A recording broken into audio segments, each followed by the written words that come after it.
Isang mapagpalang araw po sa ating lahat. So ngayong araw is yung last day ng pagtalakay natin sa ating series which is Experiencing God's Peace. So 'di ba, kung naalala nyo, every Monday is nagpapalit tayo ng series. So today is Sunday. So ngayon yung magiging last day natin or 7th day ng pagtalakay sa ating current series which is Experiencing God's Peace. So, para tapusin itong series natin, ang topic na tatalakayan natin ay ang kapayapaan ay nasa kalooban ng Diyos. Or God's peace is in God's will. So again, God's peace is hindi lang siya basta-basta kapayapaan. Ito yung kapayapaan na nagmumula sa ating Panginoon. Hindi ito yung kapayapaan na typical na alam ng mga tao dito sa mundo natin, di ba? So, hindi siya basta-basta peace of mind, hindi siya basta-basta ganun. Kapayapaan na galing sa Panginoon, kapayapaan na handog ng ating Panginoon para sa atin.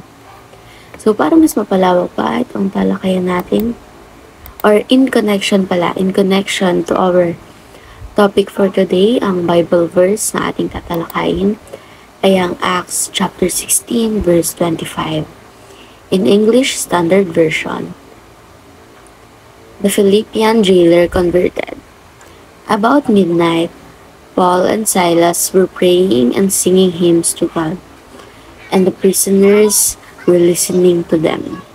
So, in Tagalog translation naman, or in Magandang Balita Biblia, nang maghahating gabi na, sina Pablo at Silas ay nananalangin at umaawit ng mga hymno sa Diyos, at nakikinig naman ang ibang mga bilanggo.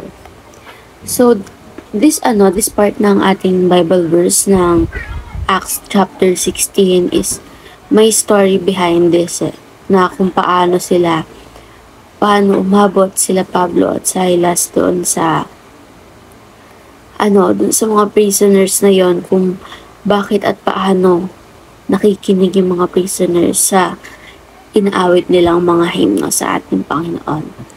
So, itong Bible verse na to is related ngayon sa ating tinatalakay ngayon sa topic natin. So, para mas mapalawak pa itong kaalaman natin, let's proceed tayo sa ating teaching. Number 1, peace comes from knowing God's will. So, yung yung kapayapaang binibigay ni God sa atin is hindi nakadepende sa situation na porket nahihirapan tayo or may kinakaharap tayo ngayon, hindi ibig sabihin nun na hindi niya tayo or na pinapabayaan niya tayo, na hindi niya tayo ginagabayan, na hindi niya tayo binibigyan ng kapayapaan na inaasam-asam natin, which is God's peace. Hindi ganun yan. So, peace comes from knowing God's will. Ibig sabihin, yung peace na natatanggap natin kay God ay hindi nakadepende sa situation. Nakadepende yun kay God, sa kung anong plano niya para sa atin, sa kung ano bang will niya sa buhay natin, di ba? So, kung ano yung will niya, yun lang din yung sinusunod niya, di ba?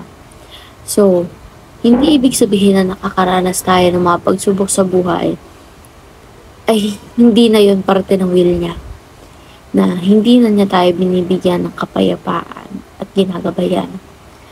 Kasama yun sa will niya, and kaya tayo nakakaranas ng mga ganun bagay. Minsan, tapik na rin sa atin kapag medyo lumalaki na yung ulo natin, kapag palubog na tayo ng palubog sa ginagawa natin, hindi natin namamalayan, mali pala. Or minsan, gusto rin ni God na may matutunan tayo or makuha natin kung ano ba yung gusto niyang i-reveal sa atin. So, yung mga challenges na yun, parang stepping stone din yun. Pinatitibay niya kasi tayo. Gusto niya malaman natin kung paano ba natin i-confront yung situation na yun properly.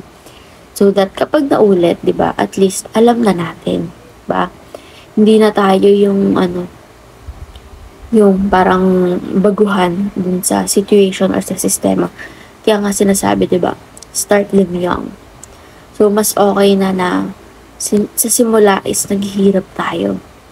Kasi mahirap magkamali kapag nandun ka na mismo sa pinakatuktok, di ba? So yun, peace comes from knowing God's will. Number 2, peace comes from being at the center of God's will. So when we align ourselves in God's will, doon tayo makakaranas ng peace na nagmumula sa Kanya. Kasi nga, we don't have to worry about anything. Hindi na tayo makaka-feel we won't feel anxious anymore. Kasi nga, we are at the center of God's will. Diba? Ano pang kailangan mong isipin? Ano pang kailangan mong ika-worry kung nasa kalagitnaan ka ng plano ng Diyos para sa buhay mo, diba? Kung naka-align ka sa plano niya. And knowing God, knowing our Lord God, He is a all-powerful and all-knowing God, diba? So, sinong magkakamaling magtiwala sa Kanya? Nothing can go wrong when we are with Him, diba? When we let Him into our lives, diba? So, that peace, yung peace na galing kay Lord, will come from being at the center of God's will. And number 3, peace comes from the worship of God.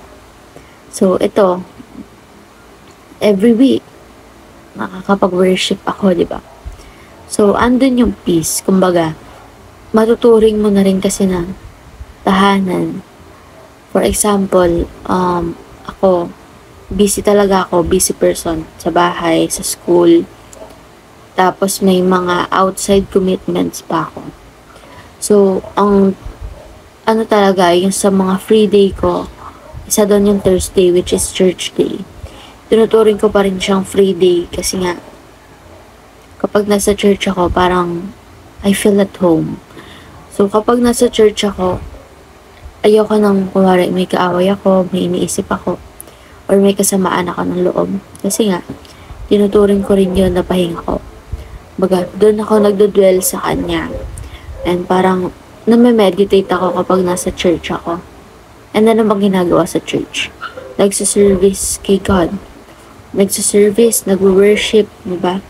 So, yung mga bagay na yon parang nakakagaan ng loob. So, totoo nga na, peace comes from the worship of God. So, ngayon naman is proceed tayo sa ating application. So, ito ay mga dapat ating i-apply sa sarili natin. Dahil nga, nalaman na natin kung saan ba nanggagaling yung God's peace. Number 1, know God's will. Number 2, be at the center of God's will.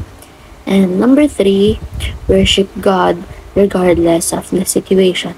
We should worship Him regardless of the situation because yung peace na pinagkakaloob na sa atin is regardless din ng ating situation. So, all those aforementioned are the reasons why is being at the center of God's will important as to experience peace.